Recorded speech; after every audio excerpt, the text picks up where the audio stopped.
Abakunzi bahoraho Life Rwanda tubasuhuje tubaramutsa twongeye kubifuriza kugira ubuzima bwiza kandi tuje kubabwira icyo mwakora kugira ngo ubuzima burusheho kuba bwiza cyane cyane mu gihe haba hariho ibibazo byugarije abantu ibibazo by'indwara zitandukanye ariko no mu buzima busanzwe hari ibyo dukenera birimo gukora imyitozo ngororamubiri. Umunsi wa none tugiye kubasobanurira imyitozo ngororamubiri n'akamaro kayo ku mubiri w'umuntu kugira ngo bidufashe guhangana n'indwara kandi kugira ngo bidufashe kwirinda indwara zitandukanye dore yuko kuva umuntu ari muto kugeza ashaje aba akeneye ko umubiri we uhora umeze neza ukaba uri fit ukaba ufite imbaraga ukaba ufite ubushobozi. Aho rero nta kindi wakora uretse kubahiriza ibintu by'ingenzi birimo no gukora imyitozo ngororamubiri. Tugiye kubasobanurira akamaro ko gukora imyitozo ngororamubiri abenshi babyita siporo. Siporo rero ni ingenzi ku mubiri w'umuntu. Siporo ni ngombwa ku muntu wese cyane cyane ku bantu bageze mu cyiciro cy'imyaka yo gukura ariko abantu batoya byo bayikora nk'ibisanzwe bakenera babikora mu buryo bwihuse babikora kuko nibwo buzima baba barimo ariko abantu bakuru bageraho bakarekeraho ari nabyo bijyana ku bibazo bitandukanye birimo n'uburwayi butandukanye. Ese wari uzi yuko imyitozo ngororamubiri cyangwa icyo twita siporo muri rusange ari kimwe mu by'umubiri ukenera nk'urukingo cyangwa se nk'uburyo bwo kwirinda indwara ndetse akaba ari n'umuti? Mu bushakashatsi butandukanye abahanga berekanye yuko gukora imyitozo ngororamubiri bishobora kuvura no kurinda indwara zigera hejuru ya 70% by'indwara nyinshi zifata abantu. Imyitozo ngororamubiri rero muri Horaho Life twe tuyifata nk'umuti tukayifata nk'urukingo kandi no muri rusange nk'uko OMS ibigiramo abantu inama gukora imyitozo ngororamubiri ni icy'ingenzi ku buzima bw'umuntu, ni icy'ingenzi ku buzima bwa buri wese. Ni ngombwa kuva umuntu ari mutoya kuzageza umuntu ashaje. Nta gihe cyo kureka gukora imyitozo ngororamubiri kereka igihe wabibuzwa na muganga bitewe n'uburwayi bukomeye waba warahuye nabwo cyangwa ufite, ariko ubundi gihe cyose umuntu agomba gukora imyitozo ngororamubiri mu buryo buhagije. Ikigo gishinzwe ubuzima ku isi OMS cyangwa WHO kigira abantu inama yo gukora imyitozo ngororamubiri nibura mu gihe kitari munsi y'inshuro enye mu cyumweru, tugakora mu gihe kitari munsi y'iminota 30. Abantu benshi baribaza ngo nakora iki? Imyitozo ngororamubiri si ngombwa yuko dukora ibidasanzwe ariko hari by'ingenzi kandi buri wese yabasha gukora. Twavugamo nk'urugero nko kwiruka ku maguru, kugenda ku maguru se, gusimbuka umugozi, koga, kunyonga igare n'indi mikino itandukanye. Gukina umupira w'amaguru, gukina volley, gukina basket, gukina ping pong, gukina rugby, gukina n'indi mikino itandukanye abantu bashobora gukora. Umuntu ashobora gukora imyitozo ngororamubiri atavuye aho ari. Urugero nko gusimbuka umugozi, gukora warm up cyangwa kwishyushya, ukirukanka ahantu hatoya inshuro nyinshi mu gihe nibura cy'iminota nka 30. Ibyo byafasha. Kubera iki turi kubashishikariza gukora imyitozo ngororamubiri niko ni kimwe mu by'ingenzi mu gihe hariho igihe cy'ubukonje. Ni kimwe mu by'ingenzi kandi mu gihe hariho igihe cy'indwara zitandukanye kugira ngo umubiri wawe ubashe kugira ubudahangarwa bukomeye. Mu gihe ukoze imyitozo ngororamubiri bifasha umubiri wawe gutuma amaraso atambuka neza, bigafasha umubiri wawe kurekura imyanda, bigafasha umubiri wawe kuzamura ubudahangarwa. Mu gihe udakora imyitozo ngororamubiri nko mu gihe cy'ubukonje, amaraso aguma akonje cyangwa akaguma agenda gato ku muvuduko mutoya gahoro, bityo indwara zinjirira umubiri binyuze mu nzira z'ubuhumekero bikazorohera gufata umubiri wawe dore yuko n'ubudahangarwa bwo mu nzira z'ubuhumekero bugabanuka bitewe n'ikibazo cy'ubukonje cyangwa se n'ihindagurika ry'ikirere. Tubibutsa yuko burya mu gihe izuba riva, izuba ryica mikrobe nyinshi rigatuma zimwe muri mikrobe n'amavirisi yandura mu nzira z'ubuhumekero agira ubushobozi bukeya bwo kwanduza abantu, bityo umubiri w'umuntu ukabasha guhangana n'indwara zitandukanye. Niyo mpamvu mubona akenshi mu gihe cy'ubukonje indwara zibasira inzira z'ubuhumekero, inkorora, ibicurane zikunze gukaza umurego cyangwa se zigahangayikisha abantu benshi. Rero kimwe mu bintu byadufasha dore ko turi kubashakira ibisubizo byadufasha guhangana n'indwara zibasira inzira z'ubuhumekero, indwara zibasira umubiri wacu muri rusange ariko cyane cyane indwara zirimo kwibasira inzira z'ubuhumekero mu minsi ya none zirimo na COVID-19 dore kuri kugenda hitana abantu benshi ndetse bari bafitiye akamaro ibihugu byabo n'imiryango yabo. Bityo ni byiza ko tubagira inama nko muri Horaho Life kugira ngo mugire ubuzima bwiza, mugire ubuzima burambye, mugumane n'abanyu mufite ubuzima bwiza kandi mwishimye. kimwe mu byadufasha harimo no gukora imyitozo ngororamubiri uko bikwiye nibura inshuro enye mu cyumweru, tugakora igihe cy'iminota 30 mu gihe turi gukora imyitozo ngororamubiri cyangwa tukarenzaho. Ni byiza gukora imyitozo ngororamubiri nibura igufasha kuzamura ingano y'uko uhumeka, ingano y'ubushobozi bw'umutima wawe, ingano y'imitsi y'amaraso ikabasha gutambutsa neza amaraso. Aho ngaho uzabibwirwa n'iki? Mu gihe uri gukora imyitozo ngororamubiri ugomba gukora ituma nibura ugira icyo bita transpiration, ubira icyuya. Mu gihe utabizi icyuya bivuga ngo umubiri wawe, amaraso yawe ntago aratambuka neza, ntago aratangira kugenda ku muvuduko ukwiye, ntago arashobora kurekura imyanda iri mu maraso. Bityo imyitozo ngororamubiri uri gukora ishobora kuba itaragera ku rwego rukwiye kugira ngo umubiri wawe ubone icyo bita inyungu z'imyitozo ngororamubiri. Turababwira ko kandi imyitozo ngororamubiri ituma umubiri wacu ushobora gukemura ibibazo birenga 15 byihariye. Harimo ikibazo cyo kugira ibibazo by'umutima. Mu gihe ukora imyitozo ngororamubiri bigabanya ibyago byo kurwara indwara z'umutima zirimo nk'indwara y'umuvuduko ukabije w'amaraso hypertension, bikagabanya ibyago byo kurwara indwara z'imitsi y'amaraso, imitsi itwara amaraso izo bita atherosclerosis, bikarinda indwara z'imitsi igarura amaraso nk'izo bita poor venous return. Bityo bikakurinda ibyago byo kubyimba nk'amaguru, ibyago byo kumva unaniwe, ibyago byo kumva ufite ububabare butandukanye mu bice bitandukanye. Gukora imyitozo ngororamubiri rero ni kimwe mu bintu bigabanya ububabare butandukanye, yaba ari ububabare bwo mu nyama, ububabare bwo mu ngingo, ububabare bw'umugongo n'ubundi bubabare butandukanye. Gukora imyitozo ngororamubiri ni byiza dore ko bikomeza amagufa. Buriya gukomera kw'amagufa ni icy'ingenzi cyane kugira ngo biturinde indwara nk'indwara z'umugongo. Abantu benshi hejuru ya 80%, 85% baba baragizeho kimwe mu bibazo byo kubabara umugongo. Bityo mu gihe dukora imyitozo ngororamubiri biturinda kurwara indwara z'umugongo, bikaturinda kurwara indwara z'imitsi, indwara z'imyakura, indwara z'ibibazo bitandukanye bishobora kwibasira umubiri, harimo n'ikibazo yewe cyo kubyimba amaguru nk'uko nari mbivuze. Gukomera amagufa kandi ni byiza dore yuko biturinda gusaza imburagihe. Uko umuntu agenda akura amagufa ashobora kugira ikibazo cyo gusaza. Uko gusaza kw'amagufa byo bita degenerative diseases ni indwara zibasira amagufa kubera yuko akenshi hariho kubura kwa zimwe mu ntungamubiri, hariho kudakoresha neza ibyo bice by'umubiri, kudakora imyitozo ngororamubiri ngo amagufa abashe kubona imwe mu myunyungugu n'intungamubiri zihagije, yewe n'amaraso ashoboye gutembera neza ageze izo ntungamubiri kuri ibyo bice bitandukanye by'umubiri. Niyo mpamvu guhera ku myaka 30 abantu bagomba kwitoza gukora imyitozo ngororamubiri bihoraho, ndetse cyane cyane ku myaka 50 gusubiza hejuru. Ni byiza gukora imyitozo ngororamubiri mu buryo buhoraho kugira ngo umubiri wacu uhorane imbaraga, umubiri wacu ubashe kwirinda za ndwara nababwiraga, indwara z'imitsi na rubagimpande, indwara z'amagufa zo mu ngingo n'izindi ndwara zitandukanye. Kandi imyitozo ngororamubiri ni myiza cyane mu gukomeza inyama, mu gutuma inyama nibyo bita amarigama bikomera cyangwa bimera neza. Mu gihe udakora imyitozo ngororamubiri inyama zawe zigira intege nkeya, bityo zikanyunyuka, ntizigire ubushobozi bwo kwikanya uko bikwiye, ugatangira kuzajya urwara ikibazo cy'imitsi, kubyimba amaguru, kuhabara mu nyama n'ibindi bibazo bitandukanye, kuhabara umugongo, kuhabara urutugu, kuhabara ijosi n'ahandi hatandukanye. Muzumva abantu benshi avuga ndababara ijosi, ndababara umugongo, ndababara ahantu runaka, ndababara amavi, kubera ko amara igihe kinini yicaye, umara igihe kinini uhagaze, amara igihe kinini se akora imirimo imusaba kuba ahantu hamwe, babyita sedentary life.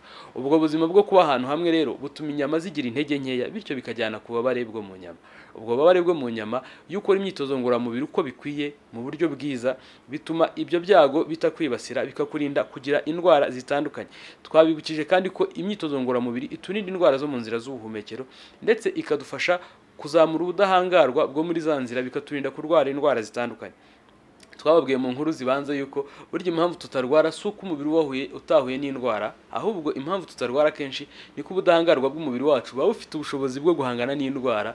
Izo ndwara umubiri ukazitsinda kubera ko umubiri ufite ubushobozi. Ni nayo mpamvu gukora imyitozo ngororamubiri bizamura ubushobozi bw'ibihaha, bikazamura ubushobozi bwo mu nzira z'ubuhumekero guhera mu mazuru kuzageza mu bihaha, mu dufuka tw'ibihaha bita alveoli, bigatuma ibyo bice bikora neza, bigasohora imyanda, ndetse bigasohora n'indi myanda ishobora gutera indwara zikomeye zirimo nk'indwara z'amavirus, virusi zitera ibicurane, virusi zitera inkorora, virusi zishobora gutera coronavirus. Mu gihe ukora imyitozo ngororamubiri ibyago byo kuba wahitanwa n'izo ndwara cyangwa zakuzahaza biragabanuka, kuko umubiri wawe uba ufite ubudahangarwa bukomeye. Rero mu gihe cy'ikiza nka coronavirus, gukora imyitozo ngororamubiri, gukora sport, gukora aerobic exercise, kwiruka ku maguru, gusimbuka umugozi, kunyonga igare n'indi myitozo ngororamubiri idusaba gukoresha ibice bitandukanye by'umubiri wacu bigakora byose, dore yuko nk'iyo wirukanka ku maguru ibice hafi ya byose by'umubiri birakora guhera ku bwonko, bigatuma ibice byose bikora kuzageza ku maguru, ku birenge, aho amaraso atembera neza, ukabira icyuya, umubiri wawe ukarekura imyanda, ndetse bigafasha igihaha cyawe gukora neza, kurekura imyanda ndetse no kwaguka, bityo bikarinda ibyago bya za ndwara zibasira inzira z'ubuhumekero, bikongera ubudahangarwa bw'umubiri wawe. Kandi tubibutsa yuko gukora imyitozo ngororamubiri bifasha ubwonko gukora neza ku bwonko, ni kimwe mu bice by'ingenzi bifasha no gukora neza ku bindi bice by'umubiri, dore yuko birinda umuhangayiko ukabije, bikarinda umunaniro ukabije, bikarinda ibyo bita depression, agahinda gakabije, bikarinda n'izindi ndwara zishobora kwibasira ubwonko nko kudasinzira neza. Iyo ukora imyitozo ngororamubiri usinzira neza, kandi bigafasha n'umutima wawe gukora neza, bigafasha n'ibindi bice by'umubiri gukora neza.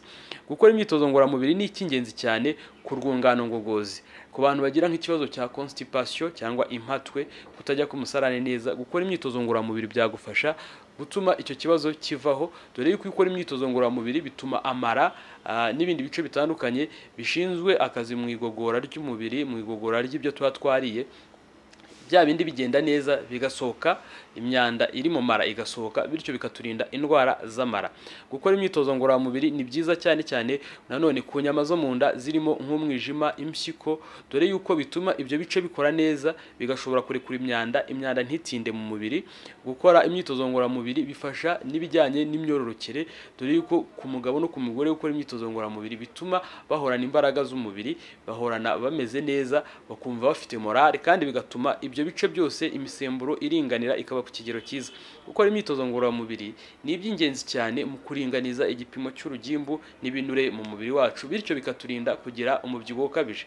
Umubyibuho ukabije twabasobanuriyeho ko ari ikibazo gikomeye cyane, ndetse mu minsi ya none umubyibuho ukabije wabaye indwara ikomeye, dore ko umubyibuho ukabije uturukaho kuba umubiri ushobora kugira ibindi bibazo bitandukanye, birimo nk'ikibazo cya diyabete, ikibazo cy'isukari nyinshi mu maraso, birimo ibibazo bitandukanye by'izindi ndwara zitandukanye nko kuzamuka k'umuvuduko ukabije w'amaraso, birimo indwara zishobora kwibasira uruti rw'umugongo n'amagufa n'ingingo, dore yuko bituma aho ngaho muri izo ngingo haba kwitsindagiranaho kw'ibiro, bityo bikaba byajyana ku burwayi bukomeye no ku burwayi yewe buri chronique, nk'izo ndwara nka diyabete, indwara y'umuvuduko ukabije w'amaraso, n'indwara zindi z'urugimbu rwinshi mu maraso, zigatera indwara z'imitsi y'amaraso nka atherosclerosis, zishobora kujyana ku bibazo byo kubura amaraso ku bice bitandukanye by'ubwonko no ku bice by'umutima, bikaba byajyana ku rupfu cyangwa se kuri koma no ku bundi bumuga bukabije.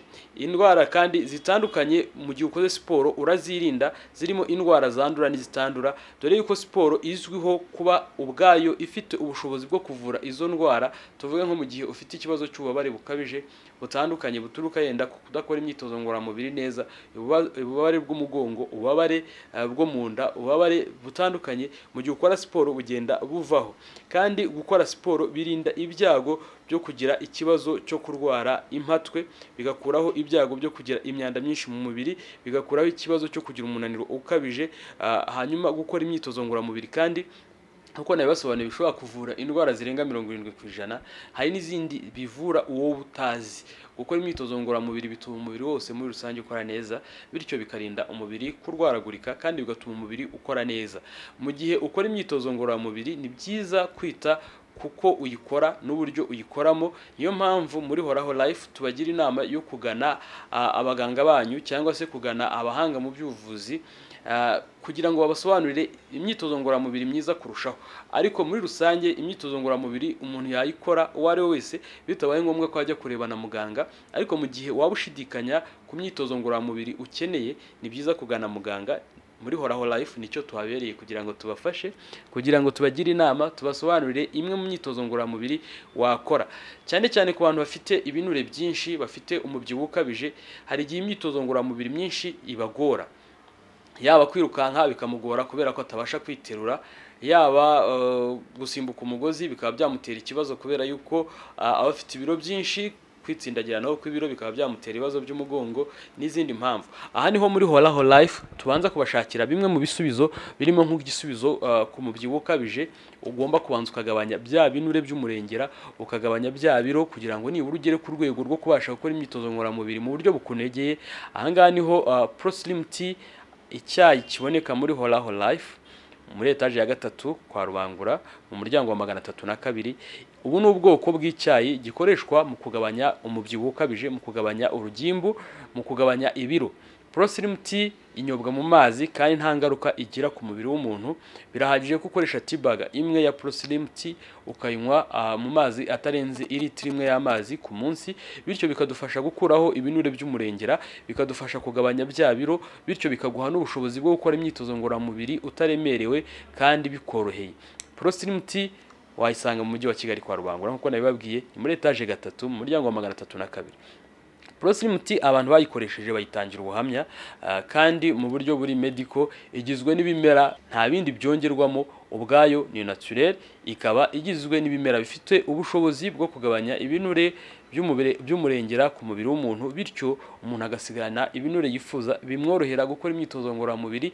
Pro Slim Tea kandi ntabwo igarukira mu kugabanya ibinure gusa, dore yuko ituma n'amaraso atembera neza mu mubiri, igakura imyanda mu mubiri, imyanda itandukanye. Hari imyanda iba yaturutse ku rugimbu, imyanda yaturutse mu byo tuba twariye, imyanda yaturutse mu mikorere y'umubiri, bityo igafasha umubiri kuyisohora, igafasha impyiko gusohora iyo myanda, kandi bigatuma umera neza, ugatera neza, ukabaho umeze neza, bikakurinda n'izindi ndwara zituruka ku mubyibuho ukabije. Mu gihe kandi ukora imyitozo ngororamubiri, cyane cyane kuri bantu bakuze, ku bantu barengeje imyaka 30, imyaka 50, hari igihe umubiri wabo watangiye kugenda utakaza imwe mu myunyungugu n'amagufa asaza, bityo bikaba byatanga ububabare bukomeye mu gihe ari gukora nk'imyitozo, akumva arababara mu ngingo, akumva arababara umugongo. Aho muri Horaho Life twabatekerejeho, niho twabashakiye iyo bita calcium soft gel. Ni ubwoko bwa calcium nziza cyane bita nano calcium. Ni calcium umubiri ubasha gufata mu buryo bworoshye kandi ikagira umumaro ukomeye ku mubiri w'umuntu. Iyi calcium ubwayo yifitemo calcium ihagije umubiri w'umuntu ukenera, dore yuko ari miligram 1000, ikaba igizwe n'ama soft gel cyangwa n'ibinini 100. Birahagije ku munsi gufata ibinini 2 gusa, bikagufasha kubona igisubizo ku bubabare bwo mu ngingo, ububabare bw'imitsi n'amagufa, ububabare bw'umugongo, dore yuko ubwayo yifitemo na vitamine D ituma amagufa afata ya calcium akayikoresha, bityo bikarinda za ndwara zitandukanye nababwiye. Harimo indwara z'umugongo, indwara zo mu ngingo, indwara z'imitsi nk'imyakura nk'amanere sciatique, abantu babara umugongo wo hasi, abantu babara ijosi. Calcium ni ingenzi cyane ku buzima bwabo. Umuntu wese urengeje imyaka 45 abakeneye cyane cyane gufata calcium muri supplémentaire, mu gihe mu mirire ye atarya ibifite calcium ihagije, kuko iyi calcium mu gihe umubiri wawe uyifashe kandi ukakora imyitozo ngororamubiri, bifasha ya magufa, bifasha umubiri, bifasha inyama, bifasha imyakura kubona ingano ya calcium ihagije, bityo bigatuma amagufa yawe akomera, bigatuma imyakura yawe ikora neza, bigatuma inyama zawe zikomera, bikakurinda uburwayi nk'uburwayi bwa osteoporose cyangwa uburwayi bwo kumungwa no koroha kw'amagufa, bikakurinda uburwayi bwo mu ngingo za osteoarthritis cyangwa osteoarthritis, za rubagimpande, indwara z'imigozi, indwara z'imitsi, ubwo bubabare bukagenda. Ku ruhando mpuzamahanga rero calcium ifatwa nka product y'ingenzi cyane. Umubiri urayikeneye ku rugero rwose rushoboka kugira ngo imitsi, imyakura, amagufa bikore neza. Ku bantu rero bafite ububabare bwo kubabara mu ngingo, ububabare bw'umugongo, ububabare bw'ijosi, ububabare bwo mu mavi, za rubagimpande n'ubundi burwayi butandukanye, ntimuzibagirwe gukoresha calcium, ntimuzibagirwe gukoresha vitamine B1 kugira ngo umubiri wacu umere neza.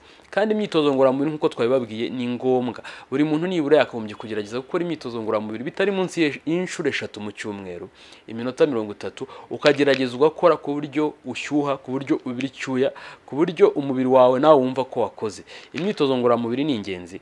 Mu gihe uyikoze neza mu buryo buhoraho, iyo ugitangira mu gihe cya mbere wumva uguwe nawe, wumva ubabara, ushobora kubabara mu mavi, ushobora kubabara ingingo, ushobora kubabara mu nyama, ariko ibyo bishira vuba. Nyuma y'icyumweru, nyuma y'ibyumweru 3 umubiri ugenda umenyera, yewe nyuma y'ukwezi wumva ari ibintu byiza cyane kandi ukumva umubiri wawe urabikeneye. Burya si ikibazo. Abantu benshi bajya bibwira ngo ninkora siporo sinyikore nzagira ibibazo, ariko kubera iki ushobora kumva ko utazayikora? Yigire imwe mu mico cyangwa yigire umwe mu muco wawe. Siporo ni tuyigire kimwe mu byo dukeneye, kimwe mu byangombwa, dore ko umubiri wo ari ngombwa ukeneye siporo bihoraho. Nk'uko tutibagirwa kurya, nk'uko tutibagirwa kunywa, nk'uko tutibagirwa kwambara, gukaraba n'ibindi, na siporo reka tuyigire kimwe mu by'ingenzi mu mubiri wacu kugira ngo bidufashe guhangana n'indwara zitandukanye, bidufashe yewe no guhangana n'indwara z'ibyorezo, dore yuko siporo izamura ubushobozi bw'umubiri mu guhangana n'indwara no kuzirinda. Yewe no mu gihe waba wayanduye, bifasha umubiri wawe kuba warakoze siporo kugira ngo umubiri wawe ubashe gushobora guhangana na ya ndwara, dore yuko iyo utakoze siporo ufite ibibazo byinshi. Murabizi yuko indwara zitandukanye nk'iyo zigeze ku bantu babyibushye cyane, iyo zigeze ku bantu badakora siporo, iyo zigeze ku bantu bashaje, zibanegekaza, ziba zahaza kubera ko umubiri wawe ufite intege nkeya. Gukora imyitozo ngororamubiri ni kimwe mu bizamura za mbaraga z'ubushobozi bw'umubiri wacu. Aha rero calcium ni kimwe mu bizamura ubushobozi bw'umubiri wacu mu kubaka ubushobozi bw'amagufa, mu kubaka ubushobozi bw'abasirikare, mu kubaka ubushobozi bw'inyama, imyakura n'ibindi bice bitandukanye by'umubiri kugira ngo bibashe gukora neza. Calcium rero mu gihe buri wese ayikeneye, ni ngombwa ko buri wese ayibona, ni ngombwa ko buri wese ayikoresha neza. Aha sinareka kubabwira yuko calcium ari ngombwa mu gukomeza amagufa yose y'umubiri, by'umwihariko ku bice bitandukanye by'umubiri, duhereye ku igufa ry'umutwe kuzageza ku igufa rya nyuma rito rishobora calcium ni ingenzi. Calcium ni ingenzi mu kubaka amagufa y'ijosi, mu kubaka amagufa y'uruti rw'umugongo, dore yuko iyo umubiri ubuze calcium niyo yaba ari ku kigero gitoya bitera indwara zitandukanye. Ku mwana muto bitera indwara zo guhetama kw'amagufa, babyita rachitisme. Ku bantu bakuru bitera uburwayi bwo gushira kw'amagufa, amagufa akagenda ashira yaba ku ijosi yaba no ku bindi bice bitandukanye by'umubiri. Izo ndwara ziratandukanye, hari izo bita osteoporosis nko ku badamu cyane cyane mu gihe cyo guca imbyaro, amagufa akagenda ashira, bityo bikajyana ku ndwara za rubagimpande zikomeye, ku ndwara zo kubabara kw'amagufa no kuba wavunika mu buryo bworoshye. Hari izindi ndwara zifata nk'igice cy'ijosi n'umugongo, izo bita spondylosis. Ni indwara zirangwa no kugenda ubabara cyane cyane ijosi, kubabara cyane umugongo wo hasi, bityo bikajyana ku bubabare no ku bumuga butandukanye. Rero ni byiza gukoresha calcium kugira ngo twirinde izi ndwara zitandukanye, yaba ari izibasira uruti rw'umugongo n'izibasira ibindi bice bitandukanye by'umubiri nk'amavi, ingingo n'ahandi. Calcium ni ingenzi, ni imwe muri elema cyangwa ni imwe muri produits z'ingenzi zagufasha kwirinda izi ndwara, zagufasha gusaza ugasaza neza utamugaye, zagufasha kubaho ukabaho wishimye, ukabaho ufite ubuzima bwiza, ukabaho ugenda n'amaguru yawe, ukabaho ufite amaboko, amaguru, umugongo n'ibindi bice bitandukanye bikora neza. Ni ngombwa gukoresha calcium, ni ngombwa gufata calcium guhera ku bana, ni ngombwa kubaha ibirimo calcium, kubaha amata, kubaha n'ibindi bikize kuri calcium. N'abantu bakuru dukeneye kubaha calcium cyane cyane y'inyongera, dore yuko n'umubiri wabo waratangiye kugenda ugira intege nke. Hari n'abagira intege nke z'uko umubiri wabo udashobora kunyunyuza calcium mu buryo bworoshye. Icyo gihe rero dukeneye kubaha calcium y'inyongera, cyane cyane abantu barengeje imyaka 45 dukeneye kubaha calcium y'inyongera iri supplémentaire, dore yuko ari umwimerere kandi nta ngaruka mbifite ku buzima bw'umuntu, kandi nkuko twabibabwiye irizewe ku ruhando mpuzamahanga, nta kibazo. Mu gihe muyikeneye rero ni mutugane muri Horaho Life tubafashe. Turababwira kandi mu gihe ukora imyitozo ngororamubiri, cyane cyane abantu bashaka guha umubiri wabo ubushobozi, guha umubiri wabo gukura, guha umubiri wabo kumera neza, nk'aba athletes, abakinnyi, abantu bakora siporo mu buryo buhoraho, dukeneye bita protein powder, dukenera amaproteine ahagije kugira ngo umubiri wacu ubashe kwiyubaka. Nkuko mubizi ko amaproteine ari ibyubaka umubiri, dukeneye kubaka umubiri wacu, dukeneye kubaka inyama, dukeneye kubaka amagufa, dukeneye kubaka umubiri kugira ngo wongere ukore inyama nini, ukore ibice bitandukanye by'umubiri, dore yuko uko umuntu agenda akura agenda agira ibyo atakaza. Rero protein powder ifite ibyo bita amino acid cyangwa se amaproteine y'ingenzi umubiri ukenera kugira ngo ubashe kubaka ubushobozi bwawo. Niyo mpamvu mu kubaka ibyo bita tissues cyangwa se ibice bitandukanye by'umubiri, umubiri ukenera proteine. Mu gihe ukora siporo rero, mu gihe ushaka kubaka umubiri, mu gihe ushaka kuba neza kurushaho, gukoresha protein powder ni byiza, dore yuko ari protein powder cyangwa ni amaproteine akurwa mu bimera naturel mwimerere, zikaba nta zindi preservative cyangwa conservative, nta bindi bintu byongerwamo, ubwayo ni umwimerere kandi umubiri uyifata vuba, ukabasha kuyikoresha neza, bityo ukabasha kubaka umubiri wawe, bikagufasha guhangana n'indwara no kwirinda indwara zitandukanye. Iyo bikanagufasha kuba umusore cyangwa se kuba umugabo, kuba inkumi, kuba umudamu ukomeye umeze neza, ufite ubuzima bwiza, udafite indwara n'imwe, dore yuko ubwabyo kubikoresha birinda za ndwara zitwa degenerative, birinda umubiri kugenda ushira, birinda umubiri kurwaragurika, birinda umubiri gutakaza ubushobozi. Ariko ikaba nziza cyane kurushaho ku bantu bakina imikino kinyamwuga, nk'abantu bashaka kubaka inyama, nk'abantu baterura bakeneye kubaka inyama nini, abantu bakina imikino yindi, athletes, football, basketball, volleyball. Gukoresha protein powder ni byiza, bituma umubiri wawe udasaza, ukaba wazakina kuzageza ku myaka myinshi cyane, kugeza ku myaka nka 50 ugifite imbaraga. Protein powder ni nziza cyane, ni ngombwa, dore yuko rimwe na rimwe no mu mafunguro yacu hari igihe tuba tudafitemo intungamubiri zihagije. Protein powder ifite intungamubiri z'ingenzi, izo bita amino acids z'ingenzi cyane, zituma umubiri washa kwiyubaka, zituma umubiri ubona izo utasanzwe ubona mu bindi biryo tuba twariye. Ni byiza gukoresha protein powder ku bantu bose, guhera ku bantu bato, guhera ku mwana wageze igihe cyo kurya ku mezi 10 kuzageza ku muntu ushaje, umuntu mukuru. Protein powder ni ingenzi, ni nziza, kandi nta ngaruka nimwe igira ku mubiri w'umuntu, dore ko ubwayo nayo iri accredited cyangwa se ifite ibirango n'ubuziranenge butangwa n'ibigo mpuzamahanga byita ku mirire n'imiti nka FDA, nicyo bita halal. FDA ni ikigo cy'abanyamerika, halal ni ikigo cy'Abarabu. Protein powder irakunzwe kandi irakoreshwa ku isi hose. Dufite kandi iyo bita joint health, akaba ari ingenzi cyane mu kubaka ubushobozi bwo mu ngingo, Arthro Power. Joint health cyangwa Arthro Power ni product y'ingenzi mu gufasha gusana mu ngingo. Murabona abantu benshi bakunze kugira ibibazo bitandukanye mu gihe bakuze, hejuru y'imyaka 45 abantu batangira kugira ibyo bita degenerative diseases cyangwa indwara zijyana mu gusaza ko mu ngingo, akababara cyane, kubabara mu mavi, kubabara umugongo, kubabara ijosi n'ahandi hatandukanye. Joint health rero ibi igisubizo gikomeye cyane mu kuza gusana hahandi hangiritse, dore yuko haba ari impamvu nyinshi, haba ari ikibazo cy'imiterere yaho hantu haba haragiye hangirika mu gusaza cyangwa mu kugira ibyago, accident se n'ibindi bitandukanye biba byaribasiye ibyo bice by'amagufa, ibyo bice by'ingingo, bityo bigatuma umuntu agira ikibazo. Hari no gukora imyitozo ngororamubiri mu buryo buhoraho cyangwa mu buryo bw'igihe kinini, umuntu akagenda agira ibibazo bitandukanye ku buryo agira ikibazo cyo mu ngingo cyangwa se cy'amagufa. Joint health iza gusana hahandi mu ngingo, iza gusana hahandi hangiritse, bityo bikarinda za ndwara zizaza umubiri, za ndwara zimugaza mu ngingo, zimugaza amagufa, bityo bikagufasha kongera kumererwa neza, gukora ingendo zawe neza, gukina nta kibazo, gukora imyitozo ngororamubiri utababara mu katsitsi, utababara akabombomporo, utababara mu mavi, utababara mu ngingo, utababara umugongo. Joint health rero yifitemo ubushobozi bwo kuhavura, bwo kuvura bya bice bitandukanye by'umubiri biba byarangiritse, kandi nayo irizewe, iri standard. Ni product nziza, abo twayihaye bayitangira ubuhamya. Abantu benshi babaraga mu mavi, abadamu babara mu mavi, abagabo babara umugongo. Iyi joint health ni igisubizo cyane, baba basaza, baba bakecuru bafite ibibazo byo kubabara mu ngingo za rubagimpande.